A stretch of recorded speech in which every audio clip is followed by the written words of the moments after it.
Last night's rebuke of Republican efforts to restrict abortion in Ohio is the latest loss for the GOP on a big issue for 2024. So far, Republicans have been unwilling to change their tune on multiple defining issues ahead of next year's election, including both abortion and former President Donald Trump, even as evidence builds that both have been detrimental to the party's success among swing voters. Joining me now is our panel, Betsy Woodruff Swan, national correspondent for Politico and an NBC News contributor, Faiz Sahkir, senior advisor to Vermont Senator Bernie Sanders, and Republican strategist Jim Dornan. Betsy, it's same story, different state.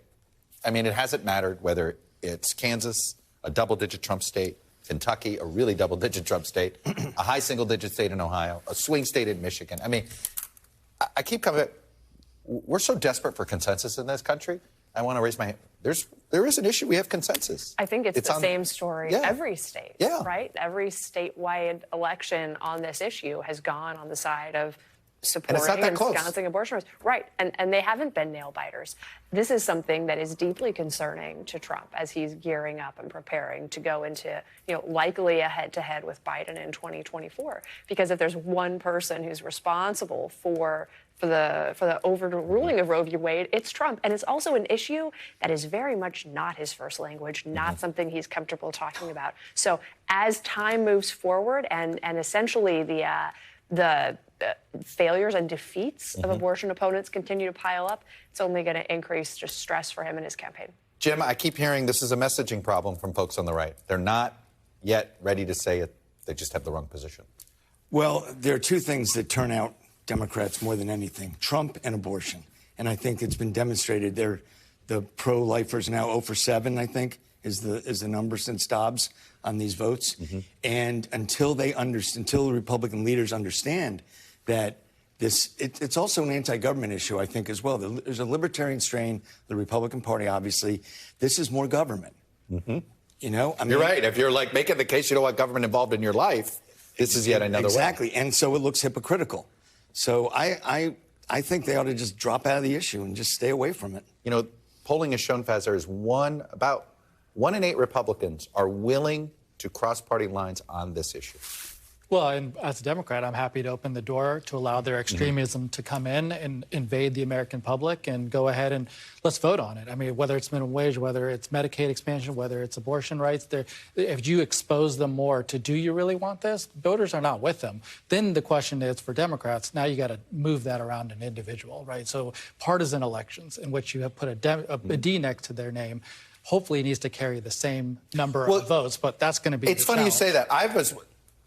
If I were a Florida elected Republican, I'd welcome a referendum.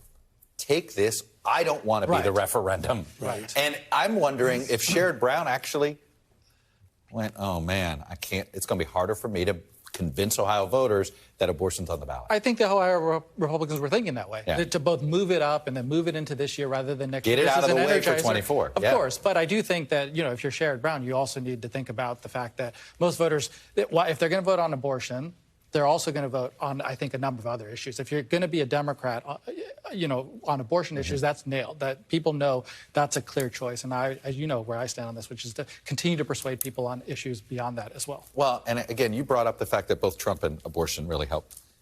Suburban women don't like Trump, and suburban women don't. I mean, this is, and you look, Delaware County has been our little canary in the coal mine, and Delaware County voted 60%.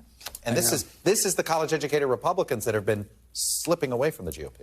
It's where my daughter lives. I've experienced it every day, so I know what you're saying. And I don't understand the unreasonable lack of attention they're paying to what seems to be very obvious to me as a consultant, saying either stay away or move away from that position. And it's pretty self-explanatory to me. Betsy, it's amazing here. It really does feel like the Republican Party is so tied to whatever the base wants that they don't really pay attention to what alienates swing voters anymore. It's hard when there's such a difference between where your base is at and where swing voters are at on this issue. And just to amplify what you were talking about, the big question for Democrats here is, do we have a situation where pro-choice Republican voters, of which there are many, feel that they can have their cake and eat it too by voting in favor of constitutional amendments, referenda that ensconce abortion rights while also voting for politicians? Now, Adam Laxalt tried this, and it didn't work in Nevada, right? He said, hey, it's enshrined in Nevada. Abortion's off the table here. Now, maybe he didn't run a very good campaign, or he was too tied to Trump, you know. Sure, no question. And going into these primaries into 2024, I think it's going to be one of the most interesting political questions that we'll get an answer to. I keep coming back to this, though, Jim, is that nobody in the party seems to want to say, maybe our position's wrong. Well, they also don't want to say Trump's not going to win either. Right, so, I mean, I don't, I wish our leadership had a little bit more sense of... Faiz wants to debate you more. I mean, the Republican Party was trying to address a problem that didn't exist, and that's where they're trapped now. I mean, Roe v. Wade worked. I mean, this is why we keep talking about they caught the car. Yeah. Okay, now what are you going to do? Well, what were you trying to fix? What solution were you offering? What did you want to address in society? They don't know. Okay. They're stuck. All right, and yet Joe Biden has a higher unfavorable rating than Donald Trump in the Gallup polls. Betsy? I mean, it's Gallup. I'm not paying attention to this other stuff, but there's a consistency here that Trump is no worse than Biden, which I think is a problem for Biden. It's a huge problem, especially given that about 100% of the news about Donald Trump over the last year has been dominated by the fact that he's facing multiple criminal indictments. It's hard to imagine a more punitive series of news cycles than what Trump has been facing.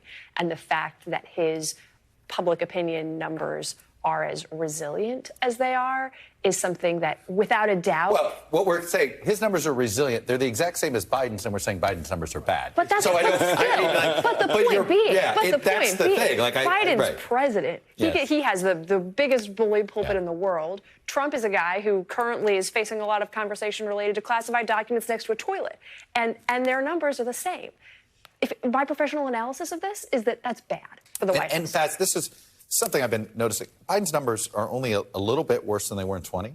But the problem is he looks more like Hillary Clinton in 16 than he does Joe Biden in 20. And we know that's the difference between winning and losing. Yes, and he's an incumbent, which makes it harder because people are anti-institutional and they're worried about... Although we have two incumbents running, which exactly. does sort of dilute that. Should be, in theory, hopefully. However, I do think one of these two candidates doesn't have a cap on them. And I think Donald Trump does have a cap on him. And so when you look at that 43, Chuck, I say, okay, that ain't... I really firmly believe it ain't going much higher. So Biden has to worry about other factors. Are there other third parties? Right. Are there other ways in which vote gets diluted, depressed?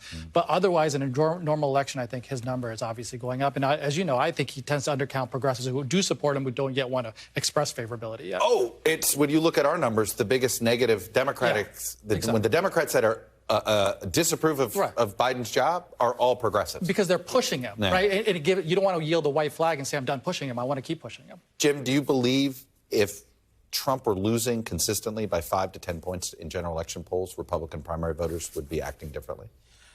Yeah, I do, actually. I think the fact that he's been so close motivates them. And it makes the hardcore say, well, if this is all we got, you know, if the conservatives, like my type of conservatives, saying, okay, it's either Biden or Trump, I mean, the Republicans are going to go out there and they're going to vote for Trump.